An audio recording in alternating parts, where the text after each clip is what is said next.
Welcome to Block and Build, a podcast from Convergence Magazine. I'm your host and the publisher of Convergence, Caden Mock. On this show, we're building a roadmap for the movement that's working to block the impacts of rising authoritarianism while building the strength and resilience of the broad front that we need to win. This week on the show, I'm joined by the co-founder and organizing director at the Kentucky Tenants Union, Josh Poe, to discuss how they're successfully bringing people together to fight and win against landlords and beyond in a red state. But first, these headlines.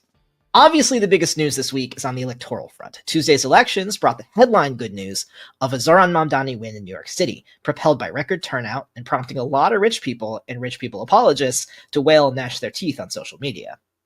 But the election headlines aren't just about New York City. There were some major signs of shifts across the country. Put broadly, those signs suggest that people are not happy with what's on offer from the MAGA right. What all that will mean long-term needs a little more consideration. Take, for example, the New Jersey and Virginia governor's races, which both Democratic candidates won. Abigail Spanberger, the governor-elect of Virginia and former CIA officer, succeeded in flipping that seat from Republican to Democratic. Mickey Sherrill, who won in New Jersey, is a former Navy officer who will succeed a literal millionaire former finance guy. Both represent a more moderate vision for the future of the Democratic Party. And I imagine this will spark another round of debate about what tack to take in 2026 and beyond to defeat MAGA at the polls. I don't think we can just look at wins in isolation to tell us where the political winds are blowing. Looking deeper at the way that communities have organized and built power around these candidates is where we want to head in our larger analysis. So between now and the end of the year, we'd love to hear from you about the local elections that mattered this year. We're going to do a deep dive next week with some of the organizers who made Zohran's win possible and who are looking ahead to co-governance in New York City. You might also want to check out Grace Mauser's article for us this week, examining NYC DSA's commitment to organizing to govern through the race and into the years ahead. Some major ballot measures also passed this week, most notably Prop 50 here in California, which passed handily with 63.9% of the vote. The state GOP is already suing to stop its implementation, but a significant majority of voters in California have made it pretty clear that they've had it with the GOP's gerrymandering in other states.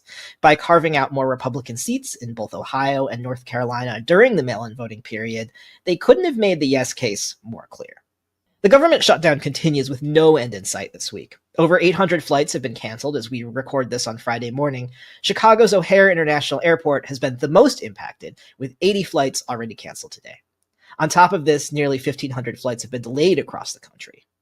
Airlines have been instructed to cut about 10% of all flights if the shutdown continues past November 14th. These cuts are to maintain safe conditions in the face of staffing shortages amid the shutdown.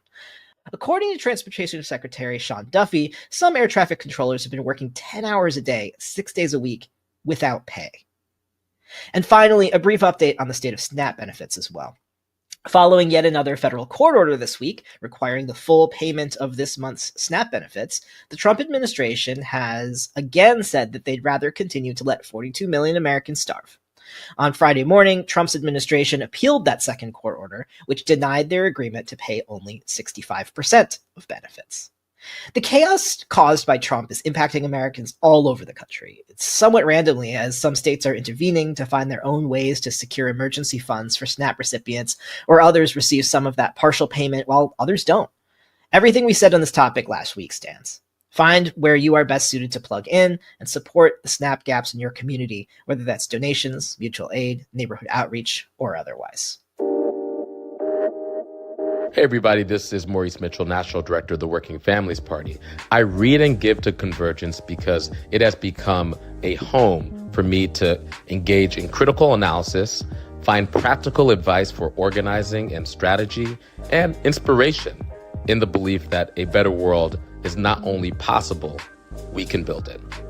To make either a one-time donation or become a sustaining member, visit convergencemag.com/donate. You can find a direct link in the show notes. Thanks for listening.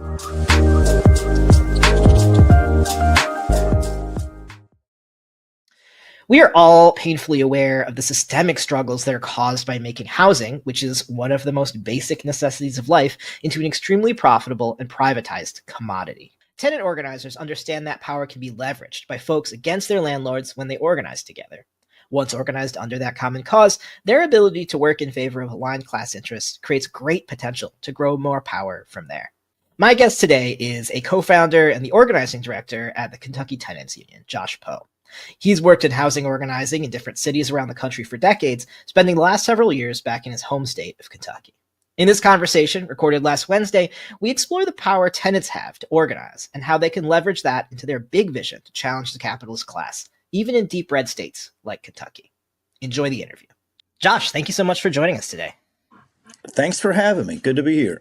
Yeah, so you began organizing the Louisville Tenants Union back in 2022, and recently you all have evolved into the statewide Kentucky Tenants Union. Could you tell our listeners a little bit about how you all got started and what that trajectory has looked like over the past 3 or so years? Yeah, my work organizing tenants goes back way before 2022, and in Kentucky, I'd been organizing tenants at least as early as 2009 to 2010. And throughout that process, I think what we saw was the housing justice sort of ecosystem evolve and deal with this massive contradiction that's always existed in housing justice in this country, and that most of are sort of the nonprofit structure around housing justice is mostly dominated by lawyers and advocates who are funded by very wealthy people and actually don't speak for tenants. And I think we dealt with that contradiction in Louisville for a long time. And I had done labor organizing, and I saw tenant organizing as a way to build a base, not just in rural areas, but the way to connect urban and rural areas, simply because everybody has to have a house, and everybody's dealing with the financialization of real estate in very similar ways across these geographies. So I had been trying to, get funding for tenant organizing and was doing tenant organizing in my spare time all through, from 2012 to 2020. And in 2020, when COVID hit, you had this massive contradiction exposed suddenly between these two groups, which one group is tenants and the other group is the housing justice advocate, complex. The housing justice, advocate complex pushed for rental assistance during that time, whereas tenants wanted to cancel the rent altogether. And I think 2020 really exposed this, and it created this shift. And the people who had been organizing tenants, working with tenants, wanting rank and file tenant voices in these spaces, started forming tenant unions during that time. And if you look at the tenant movement, a lot of it came out of 2020, 2021. Right.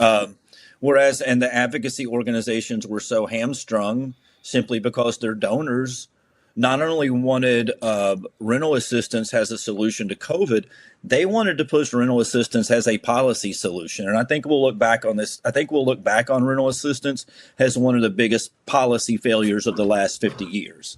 And the idea that we're going to subsidize landlords and give them more money not to evict people is not a policy solution, and it doesn't solve anything. But what happened was it caused the tenant movement to really get clear on defining ourselves, on making ourselves legible to tenants in this country, and developing a methodology for tenant organizing. So in 2022, throughout all the years of organizing tenants, we held a citywide meeting.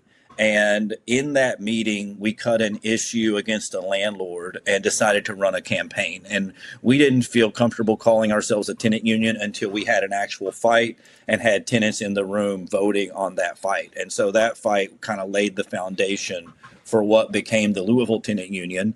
We won that fight 9 months later, and really over the next couple of years developed our methodology for building organizing. We did not know how to win a contract with a landlord. We didn't know what a tenant union actually was. And I'm being kind of general because it was all an experiment. We didn't know what we could borrow from labor. We didn't know what was applicable. And so we did a lot of experimentation during that time. We ran a policy campaign in Louisville that we won. We won a massive amount of repairs for tenants in buildings in the building campaigns that we launched. And then in 2024, we felt like we had done enough experimentation that we had honed a methodology and developed a structure around that. We had been working with other tenant unions around the country. We borrowed a lot of their methodology. Big shout out to KC Tenants in Kansas City and the Connecticut Tenant Union. We borrowed pieces of what they were doing. And in 2024, actually shifted from what was a very founder-led organization to a completely Democratic-run organization. We elected a president. We developed a structure where tenants in buildings can form chapters. Tenants who are not in an active campaign make up our at-large base and our infrastructure, and really support the tenants in buildings. And one thing we learned is that one building isn't usually enough to bring a landlord to the table and get them to negotiate. A lot of our buildings are 40, 50, 60 units. It's just not, you don't have enough tenants organized to do that. So we started doing what we call portfolio organizing, where we organize multiple buildings across one landlord's portfolio. So what had happened was we had organized a building in Louisville, and we'd been running that campaign for about 9 months, and we're not able to bring that landlord to the table. That landlord owned multiple buildings all over the state, and so those leaders voted to expand into rural areas. And that's how we became the Kentucky Tenant Union. Through that campaign, we ended up launching chapters all over the state. Those members were largely rural tenants. They didn't really identify with Louisville, and they pushed us to become a statewide organization. We'd always wanted to do that. We'd always had a dream of organizing in rural areas anyway.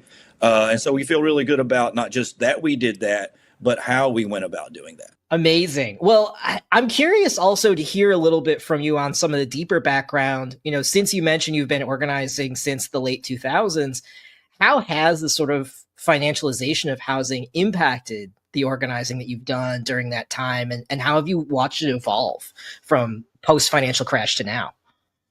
Yeah, let's talk about that. And I want to focus on Kentucky, but first let's take a step back and talk about the country for a minute. I feel like I was organizing in Seattle in the late 90s, early 2000s, and I feel like I got a glimpse into gentrification maybe earlier than people in other parts of the country. And then I moved to Cincinnati, and I got to witness the gentrification that was happening in over the Rhine in the early 2000s and the brutal nature of it. And so now I'm going to talk about Kentucky. I grew up in Eastern Kentucky in Appalachia. I was actually worked in tobacco fields as a child. I was a child laborer, and that's where I learned to organize. So if you think about Kentucky and the history, like housing in Kentucky, the reality is that we had an industrial economy in this country at one point, and we actually had to house poor people because we needed them, right? So we needed, if you think about Kentucky, we needed the rural part of Eastern Kentucky for tobacco production and coal production, and we needed Black people to work in industrial settings in Louisville and Lexington, right? So we had to house those two groups of people because we needed them as workers. As we've shifted from an industrial-based economy to a real estate-based economy, we don't need those workers anymore, and we don't have to give them housing at all. So we're dealing with extreme surplus population, right?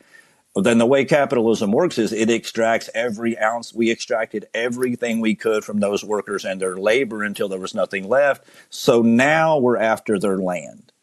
So we have a massive migration of Eastern Kentucky. Pretty much everybody I knew that lived in Eastern Kentucky is now either in Cincinnati or Lexington.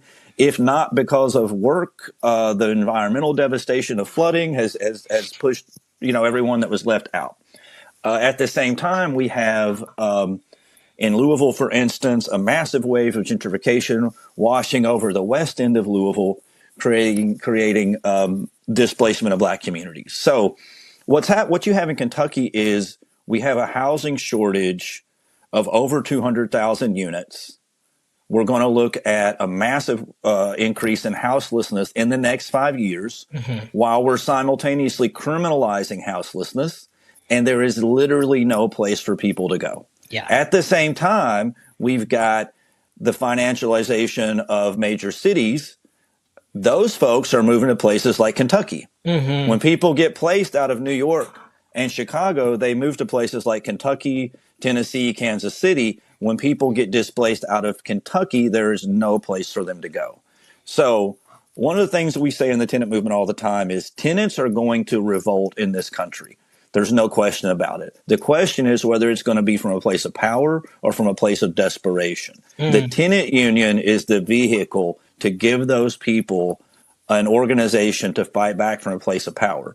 So with the massive displacement, the massive increase in houselessness in the state, there's an opportunity to connect people across these geographies that racial capitalism and industrialization has that kept people divided. Yeah. And so through our work, we bring tenants from rural Kentucky to the west end of Louisville to support the campaigns and vice versa.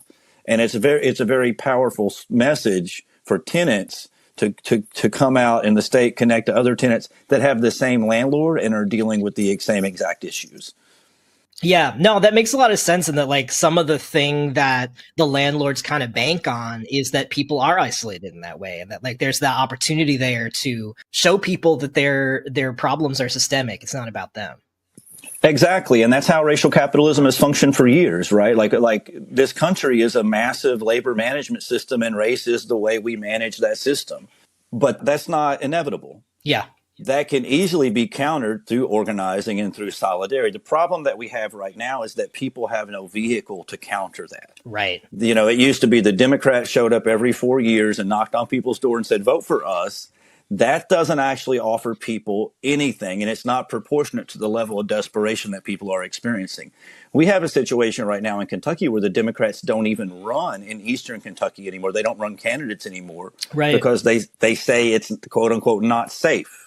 We've had a lot of success building unions in eastern Kentucky and rural Kentucky.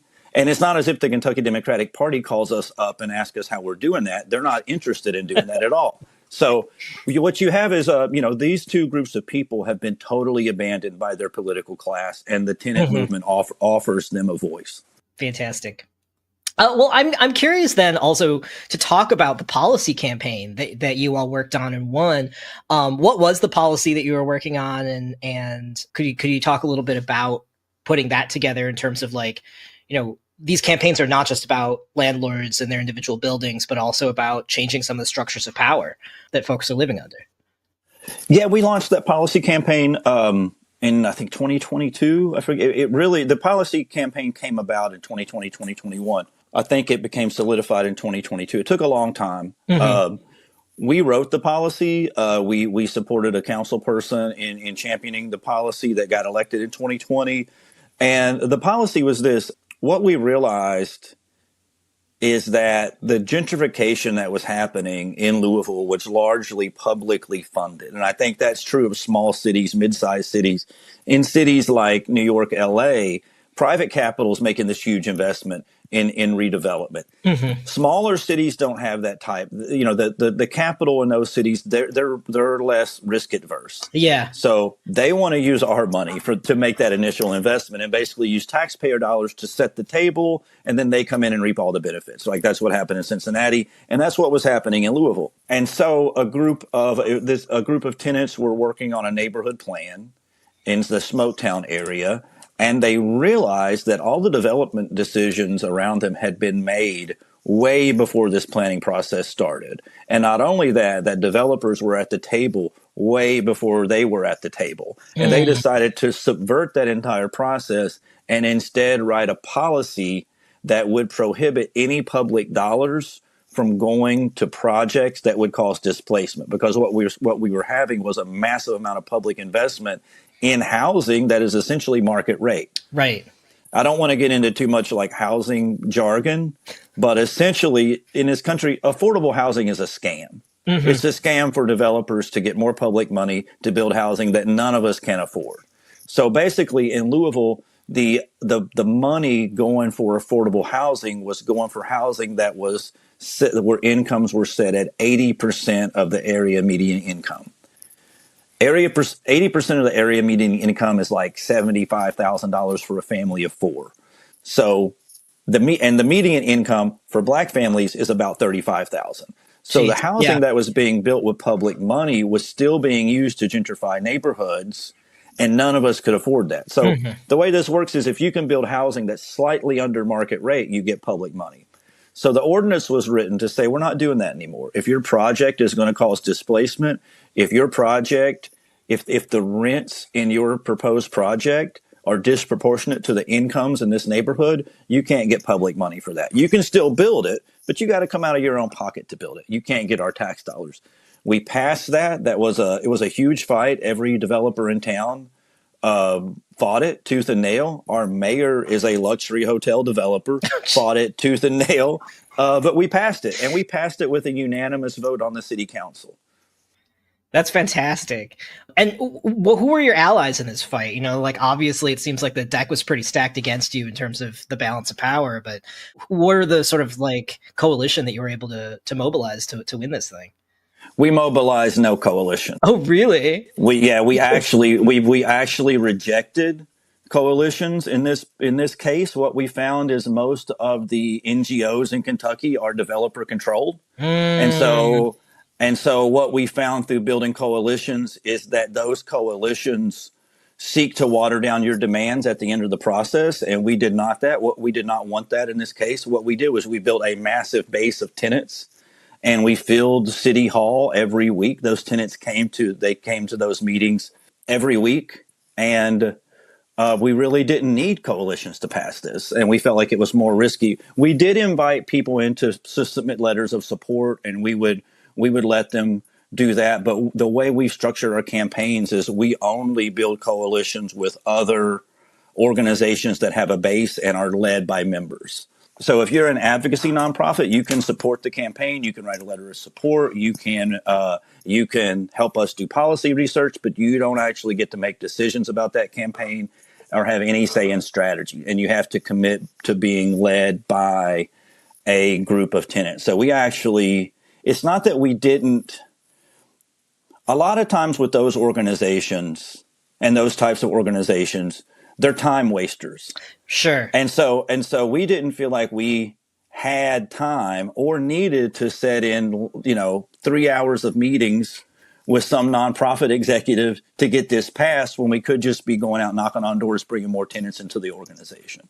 Yeah. I mean, it really sounds like it's like this is a model of like actual like working class led organizing. Yeah. Which is exactly. And a lot of organizations didn't think we could win. Our local DSA told us that we would never pass this, and so they didn't support it for that reason. Wow. That's wild. Yeah. Well, I mean, sort of related to this, thinking about, the Kentucky Tenants Union becoming this member-led democratic organization, I am interested to hear a little bit about what the transition was from, I think a lot of times, like standing up a new organization, people assume that you have to have like a real founder-led model. But was the transition to being a more democratic-led organization part of this campaign, or was it? It was, in the sense that we could not decide collectively what we wanted to be. There was a lot of among the people who helped, who joined initially, there were different ideas of what a tenant union should be. And there were some people that thought we should only work on policy and really focus on policy and really focus on electoral politics. My vision of a tenant union was a union that built economic power in buildings, with the idea that tenants can withhold the rent, and also political power. And I think, one of the problems what we have right now in this country, labor is solely focused on economic power. So anything any wins that labor gets go right back to the landlord. And then you have this sort of like nonprofit NGO world that's focused on policy, when really organizations should be focused on both, really influenced by Gramsci's prison notebooks, for instance. And this is how we envision a tenant union. And so that period of becoming a democratic organization, it wasn't like we all just held hands and said, oh yeah, we all agree. That was a year of fighting and tension and agitation and writing a constitution. And I'm going to be real, a lot of people left. Another thing that this structure did was it put people in buildings at the head of our organization to allow them to have decision-making power. And so for a lot of white leftists who are more middle class, have more of a social class that's in the middle, this created a situation where now they were going to be led by people who didn't have college degrees, who were poorer than them. And it pushed a lot of those types out of the organization, which I loved, because that's exactly the type of organization I wanted to build.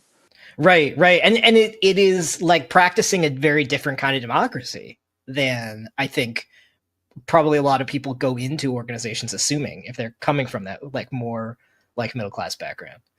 Exactly. Yes, where you're going to have, you're the people in the buildings make the decisions, and yeah, we really rejected the type of just the long-winded debates and polemics about policy. And we're a fighting organization, and so Mm-hmm.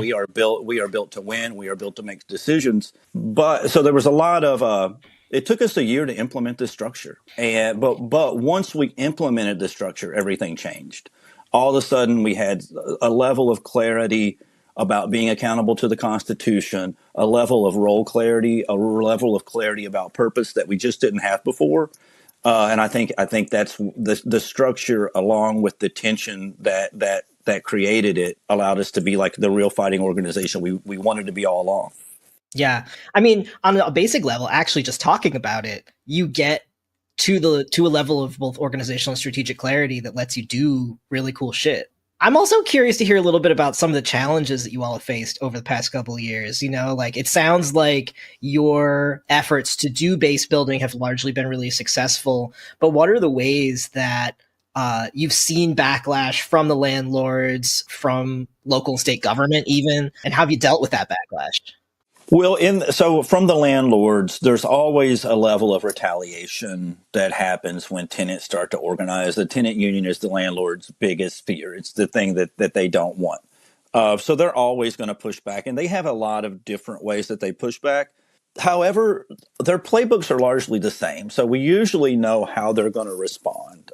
We have had laws on the books in this country from the 70s, I believe, that gives tenants the right to organize in HUD properties. I've never really been able in the South to work with a group of lawyers who are willing to use these laws. Mm. We've been trying to organize lawyers for a long time, and one of the things that happened around the time that we adopted our Constitution is we got some new lawyers straight out of law school who were very willing to take risk and very power hungry, and we started working with them. In our statewide campaign, they actually filed a lawsuit to get a restraining order against a landlord who was retaliating against tenants, doing a lot of union busting and basically ignoring the laws. And we were able to get the judge to rule that an injury to one tenant is an injury to all the tenants under that portfolio. So we got this restraining order applied to all their buildings in the state, which was really huge because in rural areas we don't have any tenant protections, and we've been told by lawyers and advocates over and over again that if you go into rural areas and try to organize tenants, you're just going to get people evicted. And so what we discovered is actually the opposite is true. So with that restraining order, we were able to get real protections for those tenants, and we went to court and found the landlord. The judge found the landlord in contempt, fined the landlord $10,000.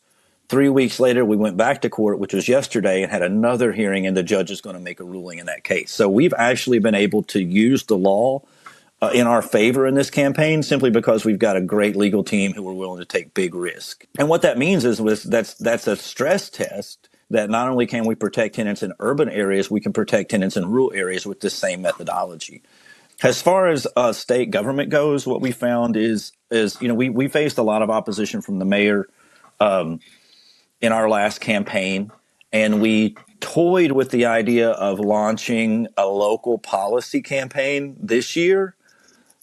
The information that we've received is that if we pass a policy in Louisville, it's going to be preempted at the state level. Sure. I can talk a little bit about preemption and what that means, but we love talking about preemption on the program.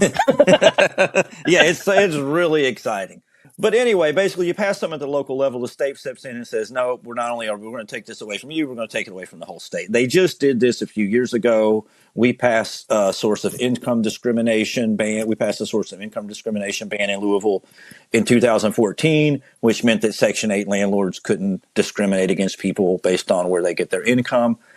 Lexington passed a similar ordinance in 2023, I believe, and the state preempted it. So long story short, we didn't want to drag our members into another citywide fight only to have it preempted. So we actually did not launch a local policy campaign this year. And we voted instead to do massive base building all over the state in hopes of next year or the year after we have enough tenants in the state organized that we can go to Frankfurt and pass a law at the state level. So that's what we're shooting for. Amazing. The Republicans have got everything sewn up. We're going to have to take the fight to them eventually. So let's go ahead and move toward that. And that was another impetus behind our statewide expansion also. Yeah, no, that makes good sense. And I think that, like, you know, one of the things we've talked also a lot about in general, like ballot initiative strategy on this show, and like what a challenge that becomes when state governments and legislatures want to sort of take direct democracy out of the hands of people who are organized and who are clear about what they want. Yeah, the GOP has completely taken over our state. And like, again, that's not inevitable. It does not have to be that way. And a matter of fact, they haven't even organized that many people to justify this sort of takeover. They're allowed to do it because the Dems are frankly that terrible at what they do. Yeah. It's like, and it's like if the opposition party is not willing to be an opposition party, people have to step in and do what needs to be done. And let's be real about this. The Kentucky Democratic Party doesn't suffer at all when our people are flooded out or are homeless or experience an opioid crisis. They've never experienced 1 minute of the pain or even uncomfortability that our people deal with all the time. So they don't actually suffer when the GOP wins. I could make the case that they probably benefit financially because their fundraising increases. Yeah, no, that makes a lot of sense. I feel like we see this all the time. And it creates this sort of political impasse where there are not meaningful vehicles to fight back. And this is sort of like getting into, I guess, this sort of like kind of bigger picture question about politics in Kentucky. And I think that like what we're starting to get to here is some of the like unique aspects of the environment in which you're organizing. But I also think they're not dissimilar from like a lot of states in the Southeast and even a lot of rural areas in places like California. What are some of the lessons that you would like people to know, like you would like our listeners to know about what you've learned about organizing tenants in Kentucky, in red states, and how people can build power even outside of the structure of the sort of like formal political party? I think rural areas. I'll just stick with Kentucky. I think rural Kentucky is really misunderstood, and I think it's misunderstood for a political reason. I think even I don't even want to get into like how Appalachian stereotypes came to be, but there was a material impetus for the Appalachian stereotypes, Totally. right? As there always is, and it's always about labor, and it's always about capital, and it's always about justifying what capital does. So first thing is rural Kentucky is not as white as people think it is. And rural areas are not as segregated as urban areas. We had Jim Crow in the South, right? And Jim Crow was designed. How do I want to say this? We had enforced segregation instead of spatial segregation. So legally, we were not allowed to talk to each other because we lived in closer proximity to each other. In urban industrial cities, these things were planned for more separation. They didn't get a chance to do that in the South. They had to enforce it legally. So the lines that are used to divide us are not actually there in the rural South the way we think they are.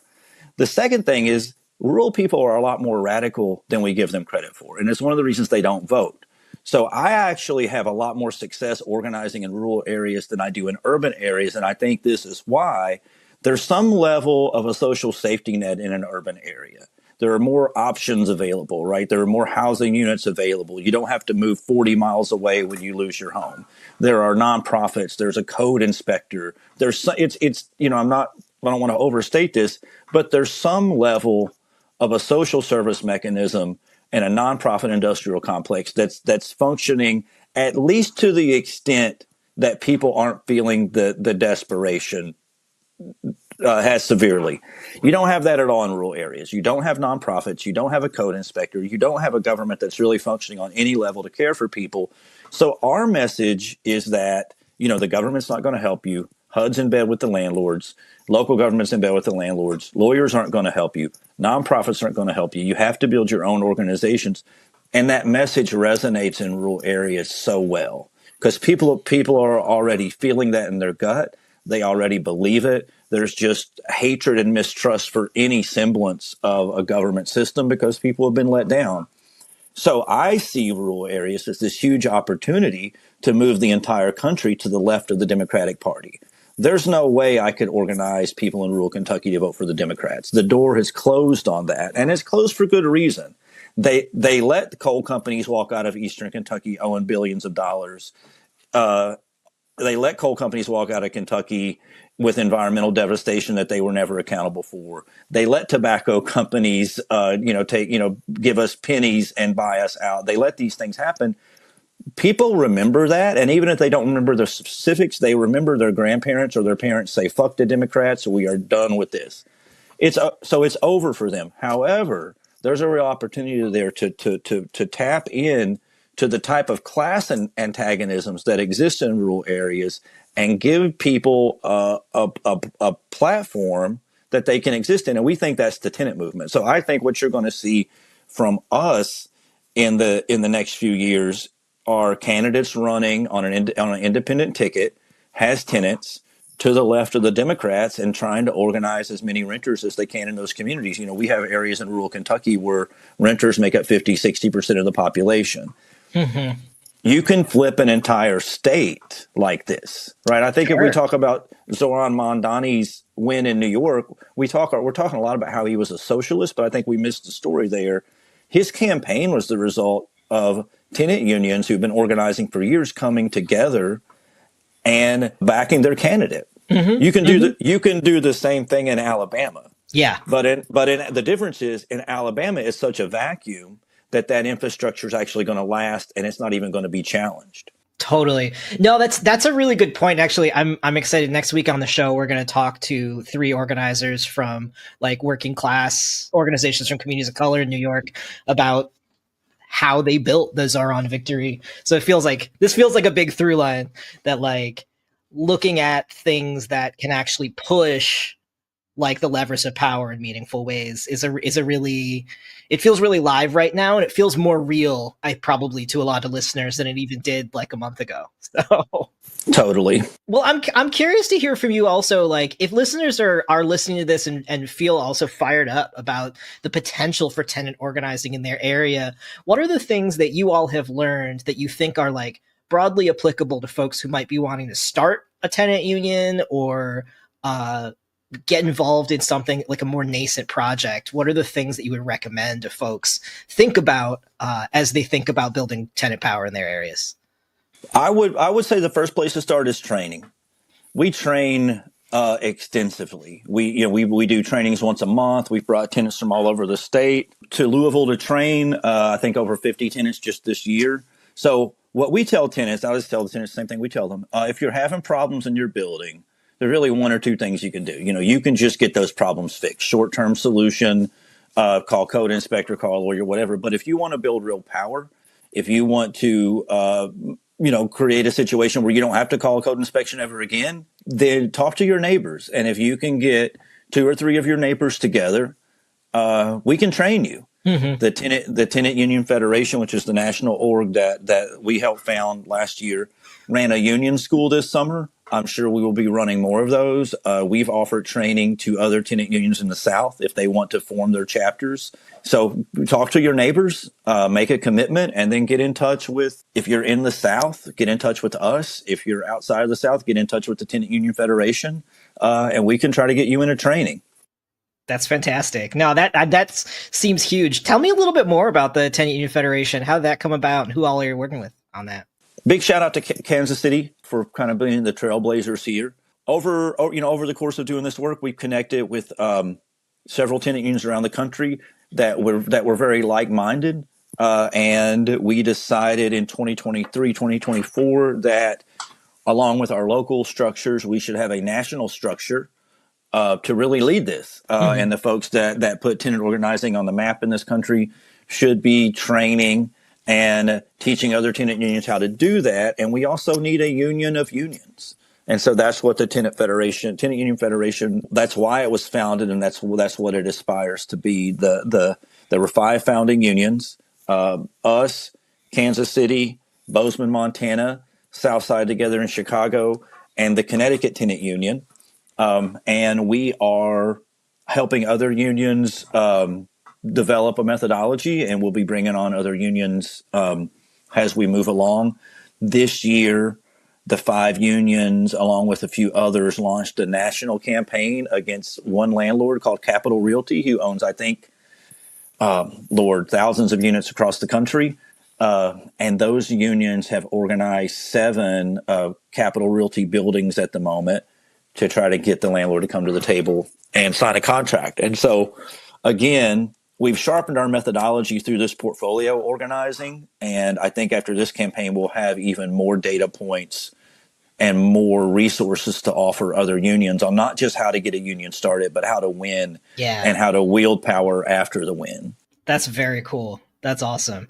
Yeah, I mean, I feel like we're hearing a lot about how much these big corporate landlords are just like really dominating a lot of the market in especially smaller cities, but also big ones. That like it makes good sense to me to be coordinating efforts and looking at the national portfolio, not just a city or state portfolio. Are there other things that you'd like that we didn't cover that you'd like our listeners to know about what's kind of on the horizon, especially for y'all? We're going to keep running our statewide campaign. We hope to win that campaign this year. And after we do, we're going to launch another portfolio campaign next year. And we're really, we don't know, what that'll be. The way we do this, we get input from a lot of tenants. Our research team puts together a lot of research. We're going to target a landlord that has buildings in Kentucky, but we're also thinking about landlords that have buildings across the Southeast. And so if there are other tenant unions out there, if there are other buildings out there, let us know. You never know because you never know how, your landlord, the landlord that's causing all your misery might be the same landlord that's causing some people here in Kentucky misery. And they also might have properties in Georgia, Tennessee, South Carolina. So there are a lot of opportunities here to build, not just put pressure on landlords to win, but also build a shared methodology, build a shared language, learn lessons together that then we can pass on to the next wave of organizers. We see this as our last hope to really save this country from the full descent into authoritarianism. There could be a day when our electoral system totally fails us. I mean, I think we deal with the reality of that on a regular basis. We're dealing with the reality of somebody like J.D. Vance being the leader of the free world. And at the end of the day, the only guarantee that we can stop that is having the ability to withhold our labor and our rent. And that's only going to happen through coordinated organizations that train together. I mean, you think about the civil rights movement. They didn't just go out and launch the Montgomery bus boycott, on 3 days' notice. They trained for years to launch that. And we have to think about this in the same way, with the same level of discipline and seriousness. But the day is going to come when we can organize enough people in this country that we can hold a massive rent strike and have real power outside of electoral politics. Yeah.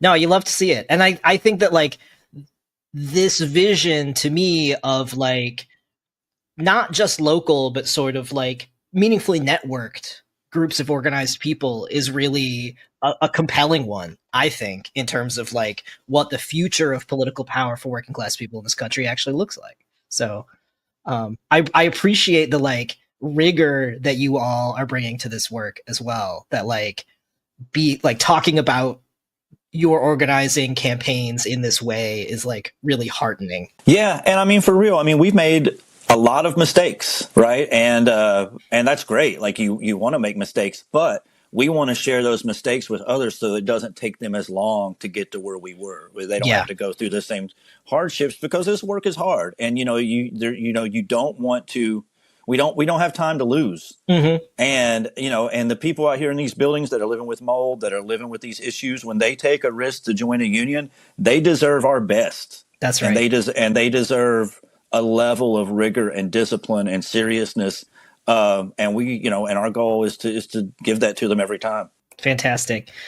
Josh, it's been so good to talk to you today. Where can people find out more about the Kentucky Tenants Union, follow your guys' work? We are on all social media platforms. We also have a website. I believe I don't think we've changed the name of our website since we expanded. But we are on Instagram as the Kentucky Tenant Union. And if you can find us on Instagram, there's a link tree. Everything else is available. And we'll for sure put a link to all that stuff in the show notes so people can find you really easily. Yeah, it's great to talk to you today. Thanks so much for making the time. Thanks. This show is published by Convergence, a magazine for radical insights. I'm Caden Mock, and our producer is Josh Elstrom.